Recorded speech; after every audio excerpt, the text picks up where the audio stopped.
Skyward Sword is one of the strangest Zelda games to play through.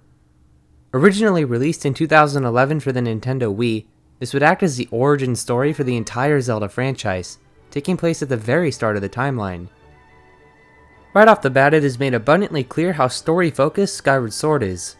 This game starts with a very long cutscene highlighting Link's nightmare as well as showing off Skyloft along with the Loft Wings. Much like Twilight Princess, Skyward Sword receives tons of backlash for its absurdly long intro. However, in my opinion, this time things are much worse. In Twilight Princess, at least you could skip cutscenes and the introduction didn't drag on as long. And even though these errors were rectified in the HD version of Skyward Sword, that doesn't change the fact that this game just takes way too long to introduce the characters and mechanics. However, one major highlight of Skyward Sword is Zelda herself. This time around, there is a clear line of romance set between her and Link, which drives incentive to rescue her because rather than being a mandatory burden, the player knows how much Link loves Zelda, so in turn, the story immediately becomes more interesting. Now, as everyone knows by now, Skyward Sword's main gimmick is the inclusion of motion controls. At the time, this seemed like an absolutely perfect fit for the Wii Remote, however the execution is severely underwhelming.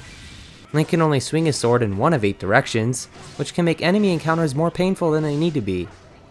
Simple enemies like Dekubabas and Bokoblins are much more of a chore to face off against, because if the sword decides not to cut in the proper direction, you'll end up whiffing all your attacks and eventually just waiting for the enemy to lower their guard, which completely ruins the whole point of having motion controls for the sword. However, when the sword does work, it is extremely satisfying to cut down enemies, especially when you land multiple attacks in a row. One nitpick I have is that unlike in Twilight Princess, you can't run and swing the sword at the same time anymore. This seems like an odd downgrade because I imagine being able to perform this with motion controls would have added a lot of depth to the combat. The motion controls in general within Skyward Sword just confuse me, as some items such as the whip, work, and gust bellows work perfectly fine with this playstyle, and feel very natural to use, but on the other side of the spectrum we have items like the bug net and bow, which don't feel great to use, and I can think of a few different ways to fix these problems. For me, the bow could have worked more like Twilight Princess, where you could use a stick to survey the camera, rather than the far inferior method of having to move the bow all the way to the side of the screen in order to move the camera. This also could have applied to other items, but I guess what we're left with is more than manageable. It's just a shame Nintendo didn't capitalize on the potential of the motion controls. But with that out of the way, I think it's finally time to dig into the game proper. Traversal in Skyward Sword is another thing that fell completely flat. In concept, using the Loftwing bird to navigate a massive sky could have resulted in a highlight for the overworlds of the Zelda games. However, there are a few misfortunes which completely drag this down into oblivion. For starters, you'd think, with a sky as big as this one, there would be plenty of islands and minigames to discover, but this couldn't be further from the truth. What we're left with is a barren wasteland which makes the Wind Waker's Great Sea seem completely packed with content in comparison. There are very few islands which actually contain something worthwhile, but most of the time, flying all the way over to one of these only results in finding a goddess cube, which more times than not, only yields rupees. The few locations that actually have content are pretty interesting, such as Fun Fun Island and the Lumpy Pumpkin, but overall, the sky is just a shameless excuse for an overworld and actually makes me appreciate the previous games even more. On top of that, the bird controls are terrible with motion controls. However, you can use button controls in the Switch version, so at least that slightly redeems it, but the bird itself is just way too slow to be enjoyable, and it takes ages to reach any of the locations or regions in the game. Speaking of which, Skyward Sword houses 3 different regions, all which function more like dungeons rather than actual areas to explore. Farron Woods is the first region you visit, and the entire objective is just tracking down all the Kikwis, which is very monotonous and uninteresting. Having to use the dowsing technique to locate these things becomes very tedious, very fast. All of this results in the Elder giving Link the slingshot, which is the first major item in the game, because of course it is. But I actually think it's executed better here than in most other Zelda games. Using it to knock down these vines is a unique action for the slingshot that's never been done before as far as I'm concerned. I also love knocking Bokoblins off their tightropes into the endless abyss. It's so much fun. By using this slingshot, we make it all the way to the first dungeon, Skyview Temple. If there's one thing Skyward Sword got right, it would definitely be the dungeons. They actually all offer something completely unique to one another and introduce a mechanic used once, then never again upon completing the temple. For example, in the Skyview Temple there's this very genius puzzle that no doubt made thousands of players, including myself, feel stupid when realizing in order to defeat these eyeballs, all you need to do is move the controller in a circular motion in order to make them dizzy and open up the pathway for progression. Puzzles like this distinguish Skyward Sword from the other Zelda games in a very positive way, and make for some truly memorable moments. In the Earth Temple, Link rides around on this giant ball, and you need to use a map in a clever way to notice that there are small cracks in the walls which can be exploded with bombs. This dungeon is a great twist on the typical Fire Temple seen previously, and I particularly love how the lava looks with this unique, painter-like art style. Anyways, the main item acquired in the Skyview Temple is the beetle, and due to it not having much to offer in terms of combat, the boss fight here utilizes one-on-one sword melee. But before you can access the boss, you need to break your wrist in order to insert the boss key into the final door. And I honestly hate doing this because it's literally required in every dungeon throughout the game. The boss here is Ghirahim, and in my opinion, this is one of the greatest villains in the entire Zelda franchise.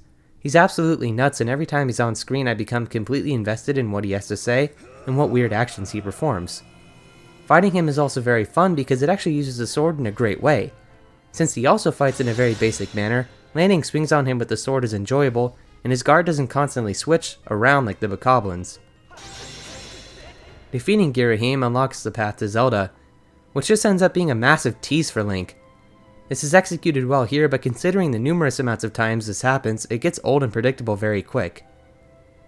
This is when Fi pops out and performs a song for us, which brings me to the single worst part about Skyward Sword.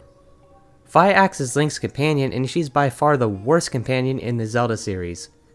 She was created by the goddess Hylia in order to guide the chosen hero to victory, but all it does is make me want to drive the chosen hero off a damn cliff to save him from her constant harassment. I know the HD version fixes a lot of her interruptions, but it's still a bit much, and some things she says are completely irrelevant and pose no meaning to the player. Fi adds nothing valuable to the gameplay, as well as the story, and the whole thing could have been played without her and there'd be next to no difference.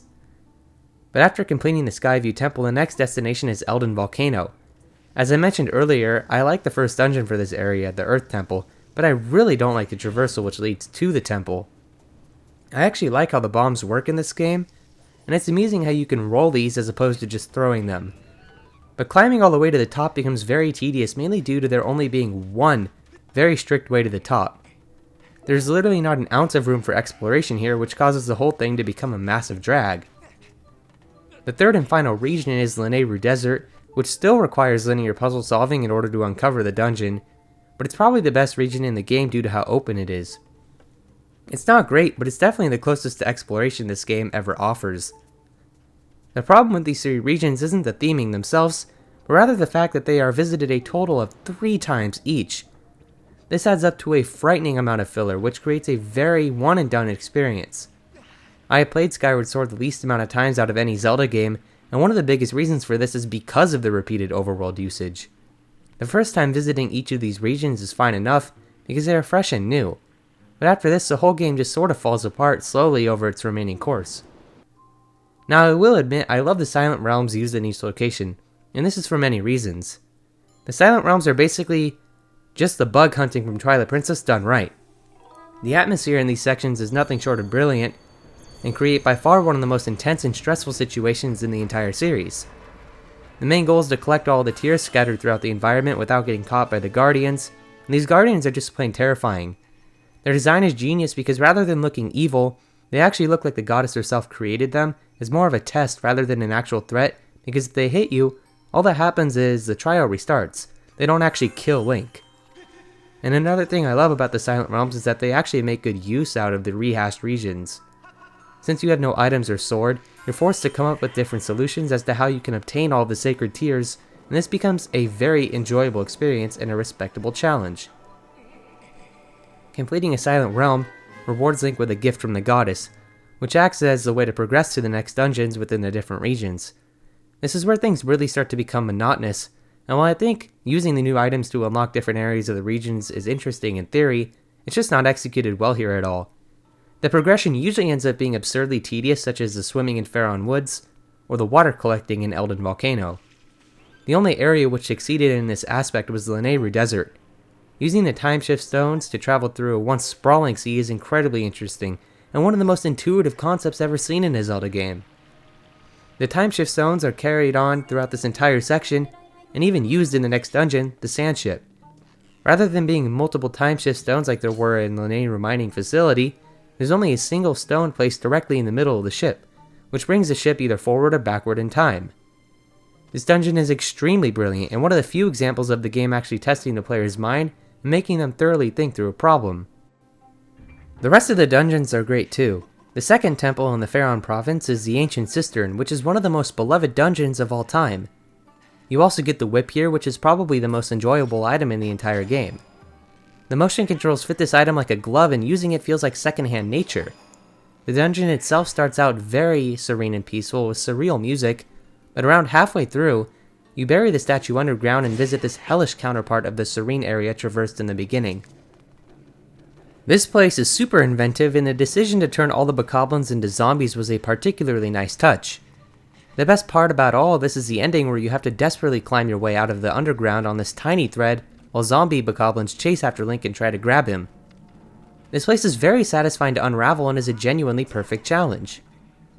There's also the Fire Sanctuary, which is a bit of a step down from the Ancient Cistern and the Sand Ship.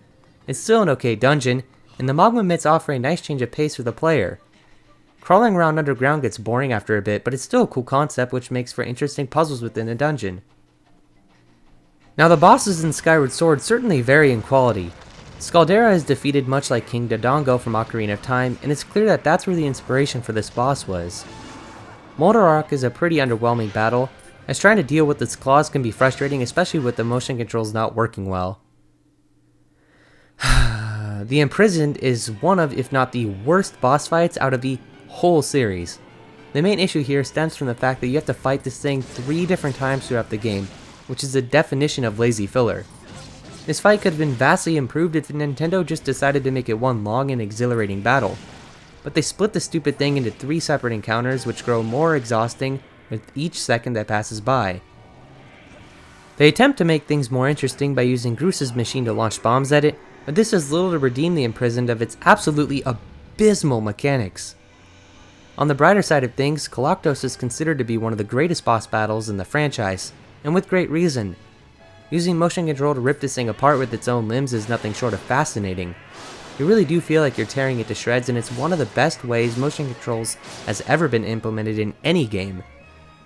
There's also Tantalus, which is a massive disappointment. The starting section where you have to avoid its tentacles and all the barrels it's throwing down is great, and it creates a ton of mystery as to what this creature actually looks like. Then you get outside and actually see it. What an embarrassment. This thing is basically just Celia from Monsters Inc., but it's even less threatening than her.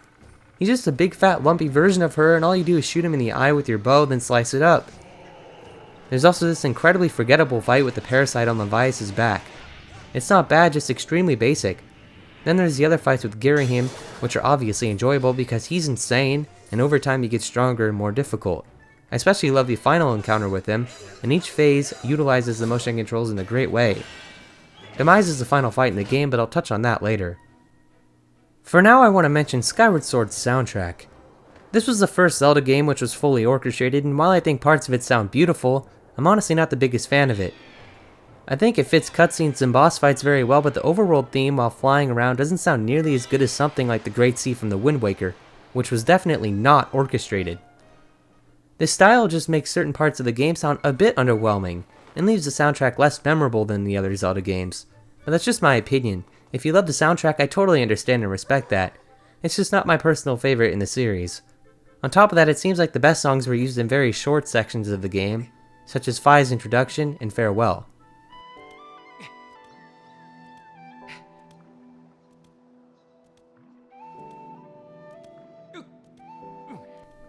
Perhaps one of the best aspects of Skyward Sword is the characters and side quests.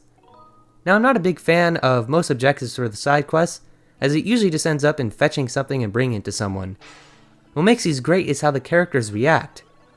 Each and every one of them has a very distinct personality, and it reminds me a lot of how Breath of the Wild would turn out. Completing a task for someone rewards Link with gratitude crystals, which can be exchanged with this demon for useful upgrades and heart pieces. And speaking of Breath of the Wild, Skyward Sword may be vastly different from that game as far as the design goes, but if you really look, it's not too hard to see that Skyward Sword created much of the things that Breath of the Wild would end up perfecting years later.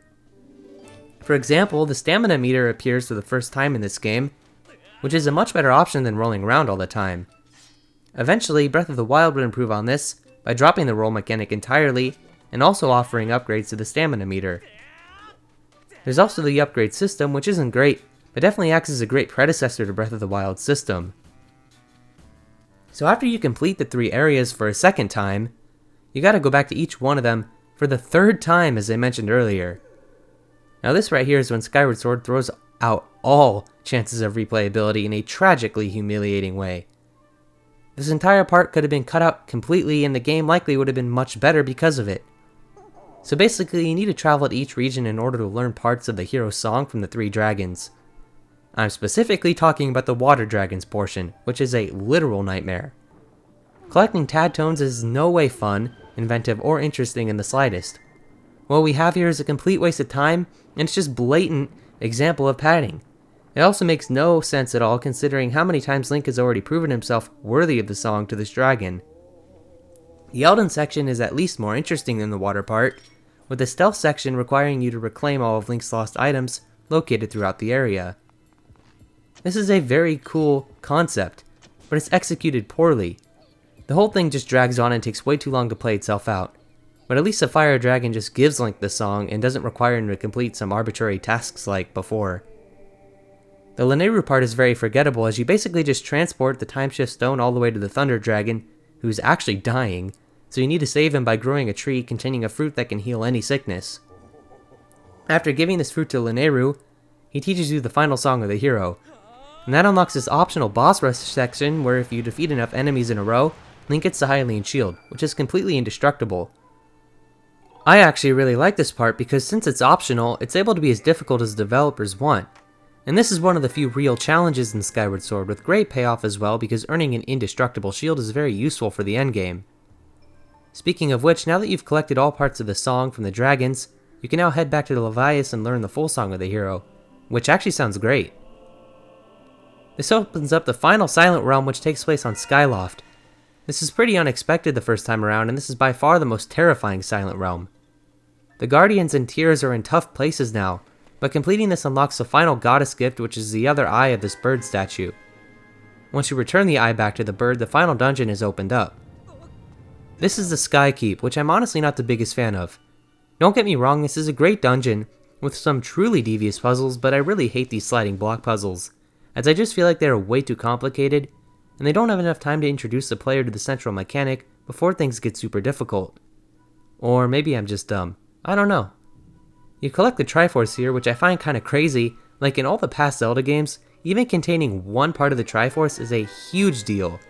But this Link just casually collects the entire Triforce and wishes to kill Demise with it. This sets up a sort of false ending where Demise is presumably dead and Zelda is perfectly safe and sound. This obviously isn't the case though, as Ghirahim breaks in and steals Zelda out of thin air. He starts creepily dancing around and trying to start the ritual to revive Demise. He then throws a bunch of enemies at Link and places barriers up. I have an issue with this last part, however, as I feel like this is one part of the game which would have been vastly improved by the simple option to run and slash your sword. Imagine if you could just run and cut your way through every single one of these enemies in one fell swoop.